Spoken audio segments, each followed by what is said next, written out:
If you want to have a better relationship, better business, better health, better personal life, literally better everything in your life, you need to master this one skill.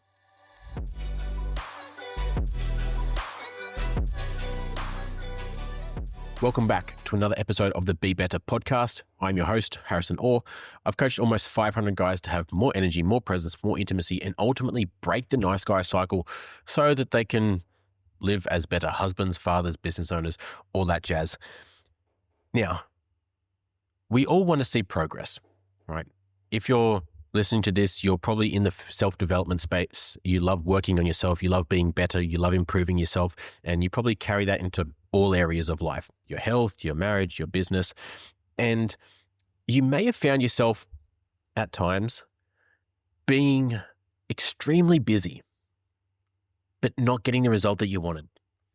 You've been trying ruthlessly, trying new routines, trying new habits, taking new courses, reading new books, listening to more podcasts, but just not getting the result that you're after. Maybe you felt busy. You almost end up burning yourself out. I dare say because you were keeping yourself busy as opposed to being productive. And this one trait, when we can learn to master this, is the difference literally between being relentlessly busy but making very minimal progress versus knowing exactly what to do, putting the least amount in, and getting the most amount of output, getting the most bang for your buck from this one activity. And this skill is simply the ability to recognize your greatest opportunity. What is my 10x opportunity here? What is my highest priority task here? What is the foundational pillar in this area of life, which when I execute on this will have the biggest impact on literally everything else? Because especially now with AI infiltrating every area of life, it's so easy to get bombarded with ads about new apps, new AI agents, new everything that promise the result that you're after with the least amount of effort, the least amount of input in the fastest possible time without doing all the things that you hate. But often those approaches, they address the symptom. They address the symptom and they don't address the root cause of why that is a problem in the first place. And the problem with that is we keep ourselves busy.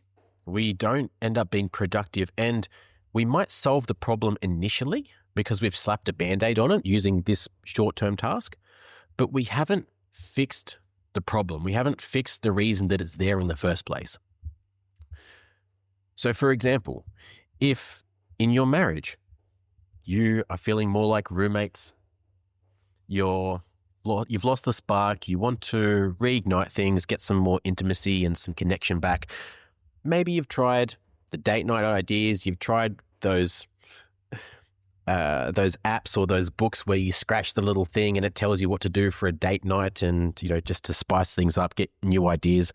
And maybe it introduced some novelty into your relationship for a couple of weeks, maybe even just a couple of weekends or so. But it didn't really change much. Like, let's be honest. If you're already in that space and you go on this novel date, the conversation's often pretty much the same. It's pretty boring.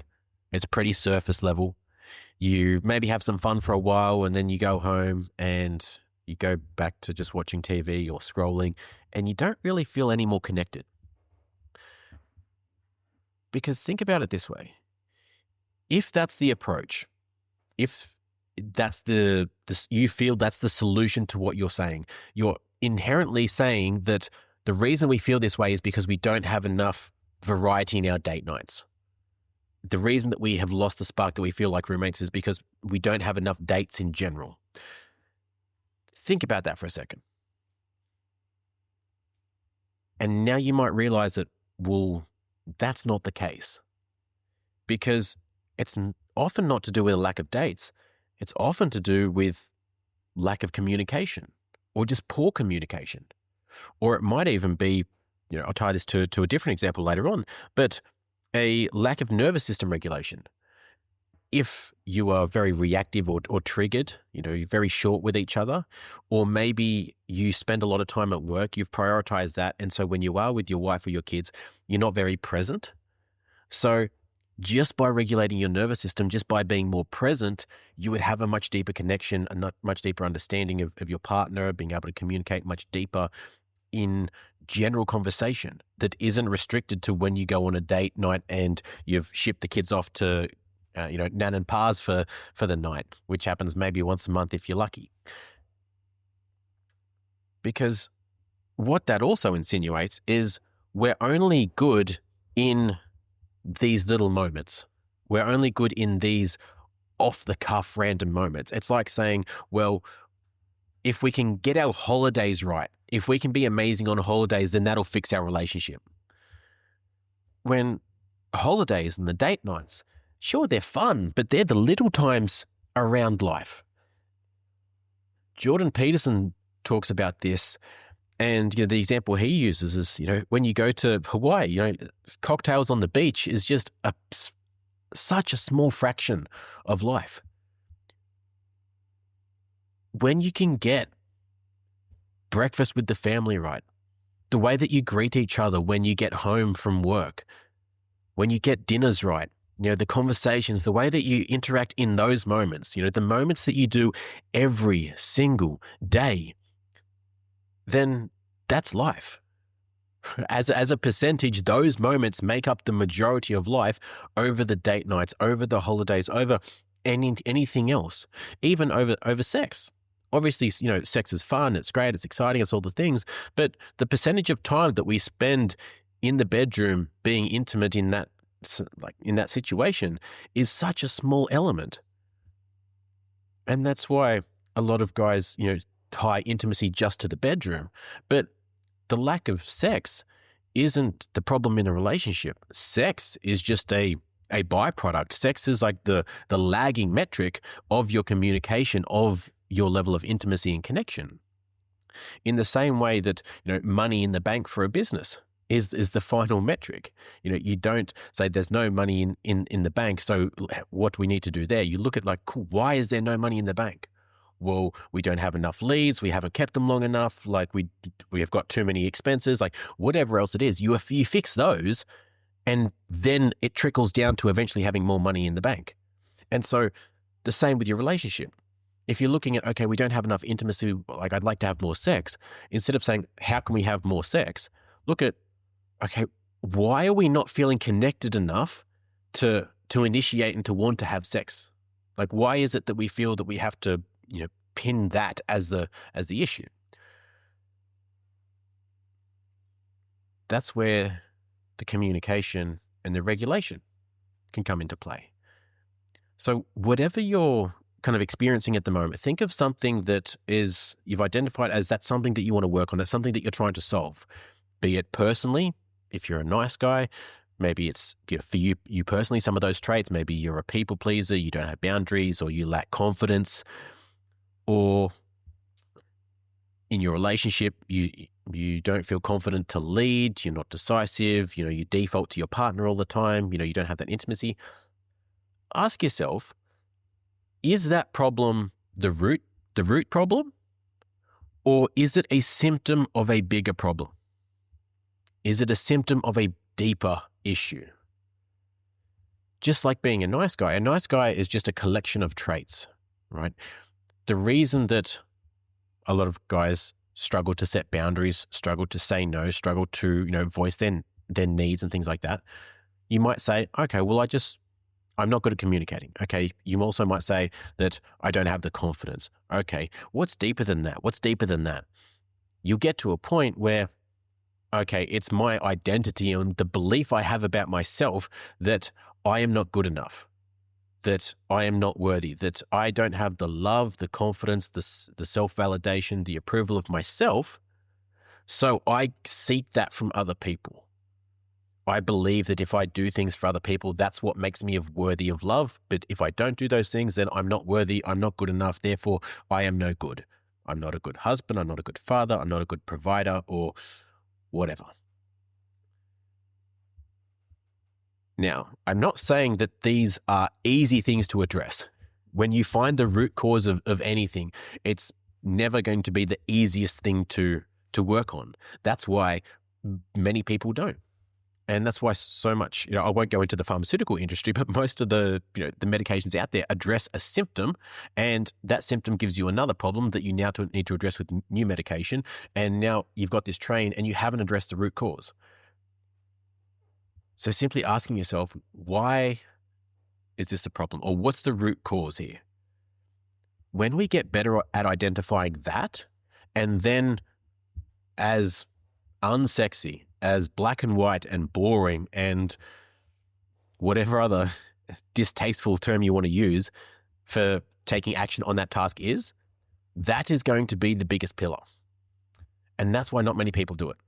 Because all the fun, the shiny, sexy, dopamine boosting, tasks and rewards come from the small stuff. Because the small stuff is easier to implement. It's more novel, so it's more fun. It's often a shorter feedback loop. So the time that it takes to get a dopamine hit or to see some form of improvement or change is a lot shorter in that space, as opposed to doing the deeper work, which is where all the shit is. So it's up to you.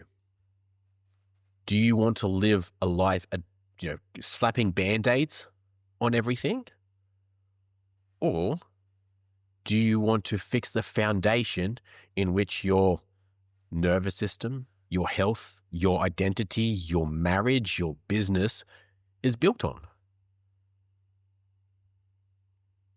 The stronger foundations you have, the wider you can go, the deeper you can go, the higher you can go in all of those areas. And so if you're a nice guy that's struggling with some of these traits, you've maybe tried the surface level stuff, I highly recommend some of these prompts, like doing some journaling, doing some introflexion of what it is that you truly believe about yourself that is holding you back. What is it that you believe about yourself that is stopping you from being more confident? That is stopping you from stating your needs? That is stopping you from picking a decision and taking action on it? Because when you address those things, now they're a lot easier said than done, right? It's very easy to then label like, okay, cool, I've got this father wound that I am not good enough. Okay, that's one thing. Now, how do we uncleave from that is a completely separate issue. But getting to that point of acknowledging, well, this is the reason why I do this, now this is what I need to address, is a lot easier of a task because you know exactly what you need to work on, as opposed to all the surface level stuff, right? That's why I don't believe like affirmations and all that bullshit actually work, because words without proof is just delusion. Like, you can't will yourself into believing that you're more confident, in believing that you're worth more or anything like that, because you're just pretending. Like, it's just bullshit at that point. Yes, the words that you say to yourself matter, but if you have this deep-seated self-belief or this part of your identity that doesn't believe that, you will sabotage yourself to make sure that that belief and identity stays intact. And that's a very frustrating place to be. I've been there, and it's not fun. Consciously say you want one thing. You put yourself in the state to go and do that thing. You think that you're doing the right actions to get to that, but you subtly start to self-sabotage yourself by conveniently stopping just before you hit gold. You change tactics, or you conveniently, stop doing the thing that was going to get you there, or you just miss these opportunities some way, shape or form, because there's that underlying belief or identity that you are not good enough, you are not worthy, whatever this thing is. So what I'm getting to here is identifying the biggest task or opportunity, not task, the biggest opportunity that will move the needle the most in whatever area of life that you're looking for. So for nice guys, it's the identity shift. It's the self-belief. If you're someone who is triggered all the time, or you're struggling with presence with your wife or you're with your kids, probably going to be nervous system, right? Like, yes, you can do some breath work and that's going to help. That's definitely a part of nervous system regulation. But being reactive to the stress to do the breath work in the first place is still second best compared to, well, just regulate your nervous system by getting out, spending time in nature, getting proper sleep, doing all the things that aren't overstimulating you from the base so that you're much calmer throughout the day is going to be a much better play. Even using that as an approach to improve your marriage is a big stepping stone most people overlook as well. Because if you're a lot more, if you're calmer, especially as a man, if you are regulated and grounded in your presence, in your energy, when you walk into the room, if your kids are chaotic, your wife is all over the place because of whatever day it is that they've had, if you come in and be reactive and match their chaoticness, well, nobody wins. Everybody's frustrated. Everybody's all over the place.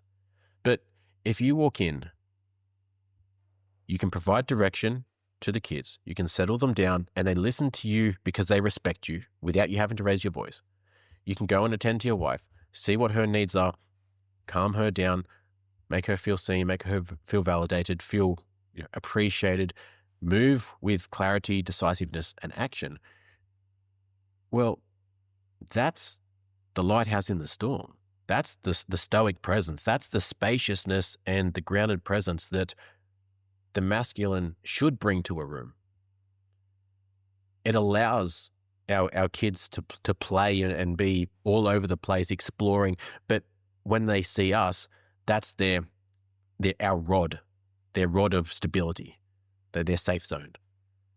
With our wife or our partner, it allows her to go deep into her, beautiful, emotional, chaotic feminine, and we are the stabilizer of that, not the neutralizer, the stabilizer. And so she can trust us and lean on us to hold that presence and not get caught up in her emotions. Holding that space.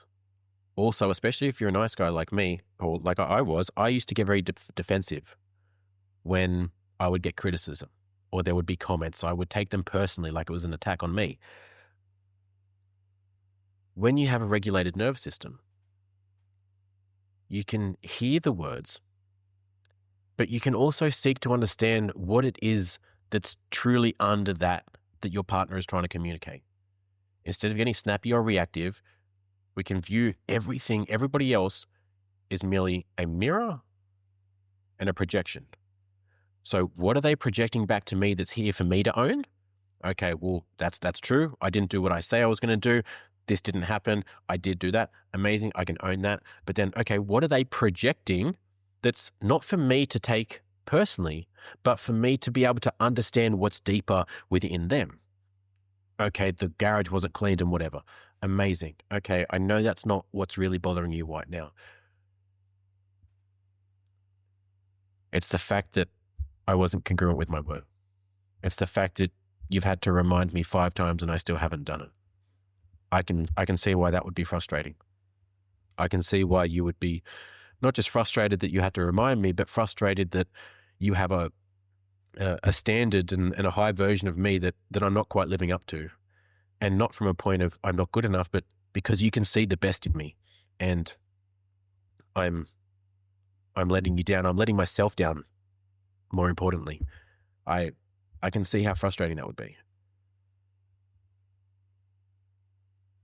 Now, how do you think how understood and heard does she feel now? If that was true, a hell of a lot more than me just snapping and fine, I'll fucking clean the garage.